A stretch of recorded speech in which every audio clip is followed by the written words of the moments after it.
ഇപ്പൊ വെടിനിർത്തൽ സ്വാഗതം ചെയ്യുന്നു, സമാധാനം ഉണ്ടാവണം. എന്നാൽ വെടിനിർത്തുന്നതിന് മുമ്പ് തന്നെ അമേരിക്കൻ പ്രസിഡന്റ് ട്വീറ്റ് ചെയ്യുന്നു, ഞാൻ ഇടപെട്ടൊക്കെ സബൂറാക്കി എന്നാണ്. മലബാറിൽ അങ്ങനെ പറയാ, ഒക്കെ കോംപ്രമൈസ് ആക്കി എന്ന് പറയും.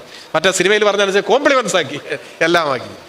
അതിന് നീ ആരടാ എന്ന് ചോദിക്കാൻ കഴിയണ്ട ഇന്ത്യക്ക്. പണ്ടങ്ങനെ ചോദിച്ചിട്ടുണ്ട്. വിവിധ സന്ദർഭങ്ങളിൽ അമേരിക്ക ഇടപെടാൻ ശ്രമിച്ചപ്പോ മൂന്നാം കക്ഷിയുടെ ഇടപെടൽ പാടില്ല എന്ന നിലപാട് സ്വീകരിച്ചു ഇന്ത്യ. ഇന്ത്യക്കും പാകിസ്ഥാനും ഇടയിലുള്ള പ്രശ്നങ്ങൾ ഇരു രാഷ്ട്രങ്ങളും തമ്മിൽ ചർച്ച ചെയ്യേണ്ടതാണ്. അതാണ് നമ്മുടെ നിലപാട്. അത് ഷിംല കരാറിന്റെ അടിസ്ഥാനത്തിൽ മറ്റു ചില കൂടിയാലോചനകളുടെ ഭാഗമായി ഒക്കെ ഇന്ത്യയും പാകിസ്ഥാനും തമ്മിൽ പരസ്പരം ചർച്ച ചെയ്ത് പരിഹരിക്കുക. ഇതാണ് സ്വാതന്ത്ര്യ ലബ്ധി മുതൽ ഇങ്ങോട്ട് പിന്തുടരുന്ന നമ്മുടെ നയം. ഒരു മൂന്നാം കക്ഷി അതിനിടയിൽ കൊണ്ടുപോയി ഇടപെടിക്കാൻ നമ്മൾ ശ്രമിച്ചിട്ടില്ല. എന്തുകൊണ്ടാണ് ശ്രമിക്കാത്തത്?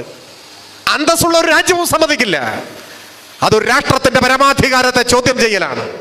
ഇന്ത്യയുടെ പരമാധികാരത്തെ ആ അർത്ഥത്തിൽ അമേരിക്ക ചോദ്യം ചെയ്തിരിക്കുന്നു. പറയണ്ടേ മറുപടി?